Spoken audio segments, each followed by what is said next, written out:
नमस्कार, स्वागत बा सबके केहू खास बा में। आज हमनी के ये एपिसोड कुछ खास होके अलावा आज हमनी के साथे बानी बलिया के माटी के फूल, भोजपुरी साहित्य के ध्रुव तारा बृजमोहन प्रसाद अनाड़ी जी, जे 1984 से भोजपुरी कविता, गीत, गजल, उपन्यास आ खंड काव्य के रचना में आपन एगो अलग दुनिया बनौले बानी। अनाड़ी जी के कलम से अनेक रचना निकलली सजे में कहात रहे पहले, अखियन के लोर, गुलरी के फूल, राजकली जैसन रचना यहाँ के भोजपुरी के नया पहचान देने। भिखारी ठाकुर सम्मान और राहुल सांकृत पुरस्कार से भी यहाँ के नवाजल गए। अनाड़ी जी न सिर्फ कवि हैं बल्कि भोजपुरी के एगो सच्चा सिपाही भी हैं, जे कि अश्लीलता के खिलाफ आवाज उठावत बानी आ युवा पीढ़ी खातिर एगो प्रेरणा के स्रोत भी बानी। ताज हमनी के भोजपुरी के सच्चा सिपाही से जानल जाई भोजपुरी साहित्य के चुनौती आ भविष्य के बारे में। ताज केहू खास बा में अनाड़ी जी। ताज केहू खास बा में बृजमोहन प्रसाद अनाड़ी जी।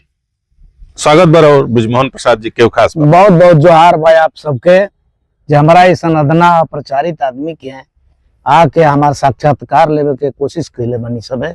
बहुत बहुत धन्यवाद बा, भावुक हो जाता नहीं हम रुआ सबके देख के। अच्छा, सबसे पहले हमनी के ये बताई, रउ नाम तो बृजमोहन प्रसाद सगरे थी बा, लेकिन ई अनाड़ी नाम के पीछे के कोनो कहानी बा का? कैसे अनाड़ी नाम पड़ा? हम ट्रेनिंग करते रहे 1984 में बीटीसी के सुपुरा थाना पर उस समय चौबेपुर के रहे वाला रामाधार सिंह बिरहा के बहुत बड़ लेखक रहने, जरा के मैं बिरहिया लोग आवे बिरहा अपन लेके जाओ गावे। संजोग से संपर्क भइल, बैठे उठे लगनी जा तो अपन बात हम कहे सुनत में रामाधार सिंह कहनी जे तू देखे में तो अनाड़ी नियर बड़ा, लेकिन तू लिख सकता रहा, तारा अंदर क्षमता बा, तार प्रतिभा बतावत है, तू जे गीत लिख सकता रहा, तू कहानी उपन्यास लिख सकता रहा, तू लिखत कहानी का प्रेरणा मिलल। वहाँ का इहो कहनी कि अपन नाव अनाड़ी रखिया, तब से हमार नाव अनाड़ी हो गई, बृजमोहन प्रसाद अनाड़ी हो गई। प्रसाद अनाड़ी जी। हाँ, तो अनाड़ी जी जैसन के रुआ बताई नहीं हमने के कि वो सिपाही जी के रामाधार सिंह जी के जी एगो रुआ मिलल कि वहाँ के रास्ता देखनी कि हाँ भाई ऐसे चलो ऐसे, हाँ तो ऐसे हमने के मालूम मिल के और कदम भइल भोजपुरी साहित्य में जी। तो और पहला रचनाकार है हमारे पहली रचना रहे जिंदगी के थाती। अच्छा, आदरणीय मोहन प्रसाद पांडे जो समय हिंदी संस्थान में बाबू रानी हमारे गांव के हमें। अच्छा, हम आदरणीय हराराम सिंह प्रवक्ता एगो 2-4-5 आदमी के ग्रुप रहे, घरे घरे वहाँ का व्यवस्था करी, भोजन करी जा, अपन अपन गीत कविता हमनी के सुनाई जा। अच्छा, जना में राजेंद्र सिंह कुमार भी रहे, तमाम लोग रहे। कहत कहत पंडित हरेंद्र उपदिया जो अध्यापक रहनी अभी बानी, वहाँ के घरे प्रोग्राम रहे, भोजन के हो जा, कविता सुनावत रही जा। मोहन प्रसाद पांडे भी संजोग से लखनऊ से आई रही, तो वहाँ के हम अपन कविता हमार सुननी, वहाँ का कहनी भाई कुल कविता लिखला बड़ा, कहाँ दिले बड़ा, गीत कहाँ दिले बड़ा? हम बताओ जे घर दिले बनी। कहले छपवावत कहने कहे करा के मन हमार बढ़ल, मनोबल बढ़ल, छपवावे लगनी। आ छपवावली तो एगो पुस्तक जौन बा 120 पृष्ठ के राजेश राय करनई के माध्यम से छपल, आ छप के ऊ तैयार भइल किताब। मोहन प्रसाद पांडे जी के आदेश भइल कि एकरा के उत्तर प्रदेश हिंदी संस्थान में पुरस्कार के सम्मान में लगाओ, मिली तो मिली, ना मिली तो कोनो बात नहीं है जी। तब से हम लिखता नहीं। अच्छा, ये बताई कहात रहे पहले जी खंड काव्य के रचना के तनी हमनी के प्रक्रिया बते, बलिया के माटी के कैसे मन एकरा में झलक आवेला? कहात रहे पहले खंड काव्य हमार लगभग 1000 पृष्ठ के खंड काव्य है। 1000 पृष्ठ? 1000 पृष्ठ खंड काव्य के पूरा कोरोना काल के वह उपलब्धि रहे। कोरोना में सब लोग एकांत में रहे, एकांत में बैठ के ओकर फायदा उठाओ, घर बंद करके वही में आ लिखी जानब जे कहात रहे पहले। कहात रहे पहले ऐसा किताब है कि जौना में जितना भी पुरनकी परंपरा जौन लगभग विलुप्त हो गई बड़ी सा, या चाहे कगार पर बड़ी सा, ओकरा के पटल पर ले आवे खातिर के कहात रहे पहले हम लिखनी जी। और कहात रहे पहले पढ़ला के बाद ही मालूम होला वर्तमान समय में ओकर उपयोगिता चाहे लाभ कम होके चाहे अधिक, नौकी पीढ़ी जब हमनी का ना रह जा या हमनी से थोड़ा सा और आगे वाला भी लोग ना रही हैं तब ओकर फायदा का पहले के बुझाए लगी जी। अच्छा ये बताई, भोजपुरी में गीत गजल आ कविता तो लिखत रहनी हो जी, तो कौन विधा रउआ सबसे प्रिय आ काहे मने प्रिय बा? हमारा भोजपुरी में सबसे बढ़िया विधा लोक विधा रहल। लोक विधा, लोक विधा पर हम बहुत काम कैले बनी आ बहुत काम करौले बनी लोगन से। अच्छा। आज भी लोक विधा के पहले ले ले लोक विधा जैसे पखावज बा, गुणऊ बा, अच्छा। चमरऊ बा, शिवनारायणी बा, मधुघुस बा, जात विशेष के गीत गायन जाना में खर्च कम आनंद ज्यादा, ओकरा तरफ ज्यादा जी। अच्छा, हमनी के भोजपुरी काफी मीठ बोली है जी, लेकिन अब एकरा में अश्लीलता काफी हद तक बढ़ गई बा, ठीक बा जी। तो एकरा खिलाफ कुछ करे के कार और विचार बा आ का लागत कि रोकल जा सकेला?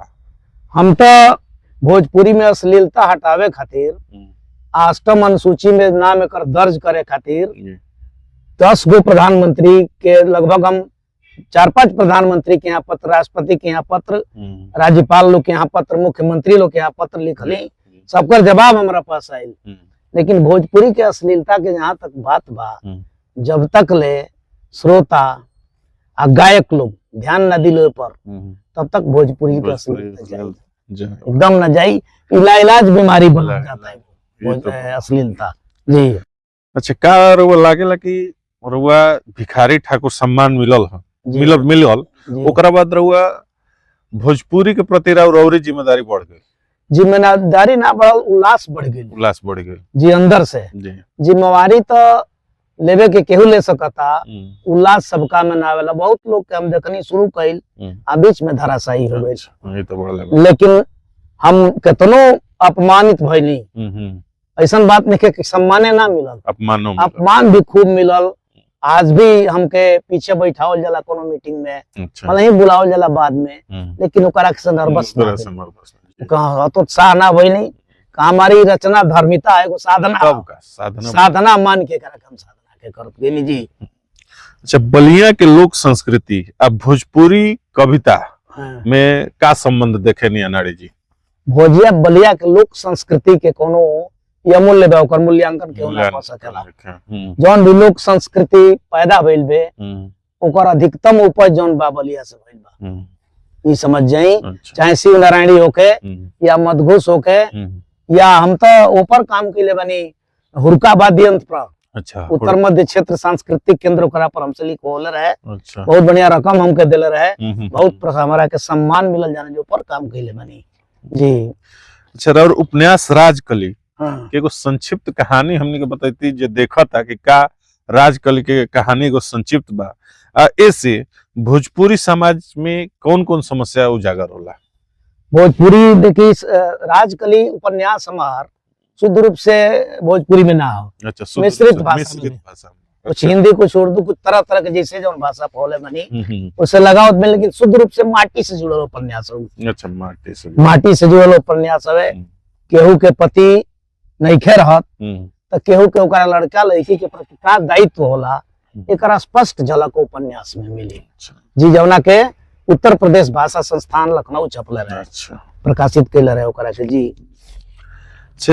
बलिया के साहित्यिक मंच जितना बाड़े सा जी, जैसे उमेर हुआ हस्ताक्षर कार्यक्रम भी एगो चलैले जी जी, तो ओकरा से का अनुभव मिलल कि आगे भी एकरा से कुछ कइल जा सकेला? बलिया में बहुत कुछ बा, बलिया से सब कुछ हो सकेला, लेकिन एगो कमी बलिया के साहित्यकार लोग है, ना आगे बढ़े दी ना बढ़े के तरफ प्रेरित करता। हम निसंकोच ये बात के कहब आपके सामने कि बलिया में क्षेत्रवाद और जातिवाद इतना चरम पर बा कि जौन भोजपुरी के बहुत ज्यादा नुकसान कर रहा है। हाँ, भोजपुरी में हिंदी अंग्रेजी शब्दन के मिश्रण के नारी जी का फायदा आ का नुकसान देखत नहीं? भोजपुरी ऐसा भाषा तो अभी हम ना कह सकिले, बहुत लोग तरह तरह के बात पर बोलेला कहेला, लेकिन भाषा के हम ये पढ़ले बनी कि जेकर डिक्शनरी होला वो भाषा होले। भोजपुरी के भी प्रमाणित डिक्शनरी कुछ एक आध लोग लिखले बड़े अब या कुछ हम लिखता नहीं तो डिक्शनरी अगर तैयार हो जाए तो भाषा हो जाई। लेकिन भोजपुरी जौन बेतौन महासागर है, महासागर तो बोल देवा कौनो भाषा ओकरा में समाहित हो जाई। कर जा सकेला। जी जी जी जी। हाँ भोजपुरी में। अच्छा, अनाड़ी जी के अतना रचना कैले बनी कविता के जी जी पूरी के सबसे रुआ क्योंकि हुलन के आदमी देख के शुरू करेला जी हाँ? जी तो अतना रचना के माने केकरा के एथी कल जा सकेला कि ओकरा से प्रेरणा ले ले अनाड़ी जी एगो भइल की शुरुआत कइल। देखी हमार हालांकि अंत में केहू से हमेशा समन्वय बराबर ना रह पावेला, लेकिन हम लिखल शुरू कनी ठीक बा। लेकिन खरहाट और गांव बा एगो नड़वार के पास जी वही जगह श्याम सुंदर पाठक व्यास रहल है। अच्छा कलकत्ता में गावस और वहीले जा गौनई गावस झाल वाला हमारा से भेंट भइल। हम श्याम सुंदर पाठक से आगे बढ़नी और श्याम सुंदर पाठक हमरा से आगे गई जी। वो जैसे हमके ज्यादा प्रेरणा मिलल और लोक राग हम पकड़ ले वहां से जी। एक आदमी गायक के थ्रू ही यहाँ के जी हाँ गायक के थ्रू मने वहाँ का हमके गुरु मानी, हम वहाँ के गुरु मानी जी। अच्छा, बलिया के ददरी मेला तरुआ मान ली कि लगभग 60-70 साल के उम्र होके जा रहल बा। हाँ 65 साल 65 साल जी तो जी मान ली कि एगो मानल जो जब से और एगो जेहन में आइल मान ली कि 20 साल के उम्र से देखत हो खबेगो जी जी जी जी आज के डेट में 40 साल के अनुभव में रुआ बलिया के ददरी मेला में का बदलाव देखनी आ में जन रुआ भोजपुरी कविता एथी करनी तो का ओकरा प्रति एथी बा कि हाँ भाई जगह मिलल ना मिलल। बलिया के मेला आजकल विवादास्पद हो गई जाने ये निर्विवाद नहीं के रह चुकल। एगो तो इतना उपेक्षा कल जाता स्थानीय कलाकार लोग कवि होकस कलाकार होकस वक्ता होकस के नहीं खे बलिया में बहुत उपेक्षित कल जाता जाने। अब बलिया के ददरी मेला तब रहे तब लोग जाने जो बलिया हम ददरी जा रहा बनी जैसे लोग संगम जाता वो तरह लोग बलिया ददरी मेला में आवे, वो तरह लोग कार्यक्रम देखे में आवे। जी जी जी उपेक्षित हो रहा बा बलिया कलाकार लोग बलिया के साहित्यकार लोग जाने जी। अच्छा, भोजपुरी साहित्य के डिजिटल प्लेटफॉर्म जैसे यूट्यूब, फेसबुक और ही जितना बड़े सा सोशल मीडिया ओकरे से फैलाव मने हो रहल बा, लेकिन एगो अलग भी रुआ जोन में जाता रुआ देखते हो कब तो राउर का मतबा कि मने कैसे और ज्यादा एकरा के एथिकल जा सके। देखिए तकनीक जौना हिसाब से बढ़े ले वो हिसाब से चले के चाहिए, लेकिन हमेशा केहू के अच्छा चीज से शुभ के स्वभाव के चाहिए। अच्छा ग्रहण कर सार सार को गई रहे तो था दे उड़ाई कोनो चीज हर जगह खराबी नहीं है। बहुत खराब जो के देखते नहीं उनमें भी अच्छाई बा ग्रहण कर लियो करा के अच्छा हो गई, खराब बा फेंक दी। जी जी। अच्छा, युवा पीढ़ी आज के डेट में भोजपुरी साहित्य से दूर हो रहल बड़े रुआ नजर में तो होकबे करी तो का समस्या के कुछ समाधान रुआ नजर आवेला कि कैसे एकरा के युवा जोन बड़े ओकरा भोजपुरी साहित्य में खिंचल जाओ। देखिए जितना जल्दी होके उतना जल्दी अर्थ कमा लेबे के नाम कमाए लेबे के होड़ ऐसा कैले बा कि युवा पीढ़ी जन बड़ी तन दिग्भ्रमित होत जात पड़ी। हमने के तो बहुत प्रयास कर ली जा, जब भी कोनो गीत होत या कुछ अश्लीलता मोबाइल में देखे आदमी कमेंट कर आदमी तुरंत कि ना होके के चाहिए जी। तो युवा पीढ़ी के प्रेरित कैला के जरूरत बा। सब अपना अपना घर अपना अपना के युवा लोगन के प्रेरित करो, मत देखो अब तो संग ही संग लोग सामाजिक एगो एथी हो जी जी जी जी। अपना जीवन के कोनो एगो प्रसंग बतैती जौना से प्रेरणा लेके कोनो रुआ एगो रचना कैनी।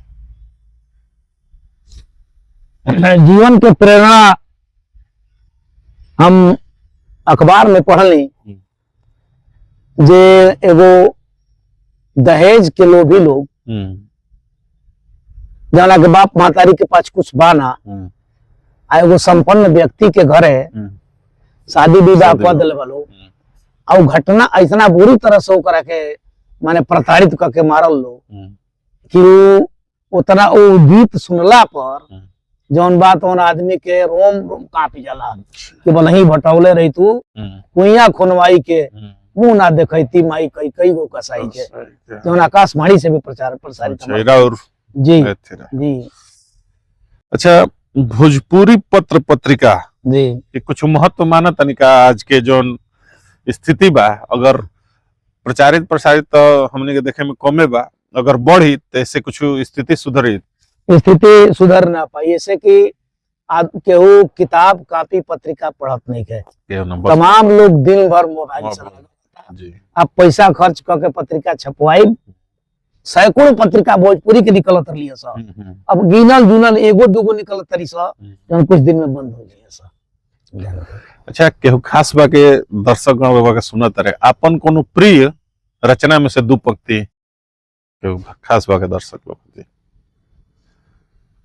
कि मन के सपनवा सयान होई गईले, जागे सजना बिहान होई गईले, जागे सजना बिहान होई गईले। भोर के किरनिया, सबेर के वर्णन है। भोर के किरनिया लगा ली हली लाली, देखी देखी जोनिया बड़ा रे अनसाली। सूरज पहिरले सोनाहुला बियहुती, सूरज पहिरले सोनाहुला बियहुती। चूर चूर चान के गुमान होई गईले, मन के सपनवा सयान होई गईले, जागे सजना बिहान होई गई। बहुत ही लाजवाब सुंदर, केहू सुन सकला भोजपुरी के मने दिल में बसे वाला यहाँ के हर एक रचना बड़ी सोही में सबने के दो पंक्ति सुननी जा। जी जी। अच्छा, भोजपुरी साहित्य के राष्ट्रीय स्तर पर जी कैसे पहचान दियावल जा सकला, ये रउआ कुछ एकरा बारे में? राष्ट्रीय स्तर पर पहचान तो बटले बा, भोजपुरी के अंतरराष्ट्रीय स्तर पर पहचान हाँ, तो बढ़ले बा। सूरीनाम, त्रिनिडाद, तमाम जगह भोजपुरी के आज तो वैश्वीकरण हो गई बा भोजपुरी का। जहाँ भी पूर्वांचल के लोग चाहे बिहार के लोग रहता, हर जगह भोजपुरी बोलल जाता। थोड़ा सा एकरा में अश्लीलता के, थोड़ा सा व्यवस्था के भी प्रयास करे के चाहिए। आम रास्ता पर ट्रैक्टर वाला, गाड़ी बस वाला अश्लीलतम गीत बजावत जाता, बहुत बहुत अब व्यवस्था के सुनतिया, लेकिन कोनो प्रतिबंध नहीं। कारण ही बा समाज में तरह तरह के व्यभिचार दुर्विचार को बढ़त जाता है। जानम जे व्यवस्था के भी थोड़ा सा सोचे के चाहिए, व्यवस्था से कुछ सुधार आ सकला जरूर, नया पहचान के मिल सकला। आखिर में चलत चलत जो हमार चैनल बा केहू खास बा, ओकरा दर्शक गण के अनाड़ी जी के संदेश। बहुत बहुत प्रणाम। पहला बात, एगो बात छूट गई, बहुत बड़ बात, उपलब्धि बलिया खातिर चाहे और लोग खातिर होई कि हमरा पर दूगो लड़का मोहिबुल हक राजन सासाराम आ गरिमा कुमारी आरा, दोनों आदमी वीर कुंवर सिंह विश्वविद्यालय आरा से दूगो रिसर्च भी हमारा ऊपर कर ले। चलिए, बहुत ही भोजपुरी के बात बा। मोहिबुल हक राजन के विषय रहे कि भोजपुरी गीतन में ब्रिजमोहन प्रसाद अनारी के भूमिका। अच्छा। गरिमा कुमारी के विषय रहे कि ब्रिजमोहन प्रसाद अनारी व्यक्तित्व कृतित्व, जमुना के निदेशक डॉक्टर रविंद्र कुमार साहबादी जी रहनी। और वहाँ सब हमरा के फेर अली, हमके समय देनी, बहुत बहुत हम भावुक बानी वहाँ सबके पाके, और वहाँ सबसे बात करके बहुत बहुत धन्यवाद। केहू खास बा चैनल तो भाई एक बारे में कुछ कहा कि नहीं कि आदमी भोजपुरी खातिर समर्पित बा।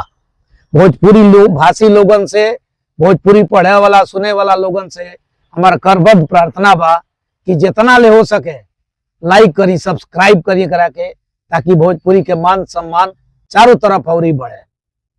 धन्यवाद।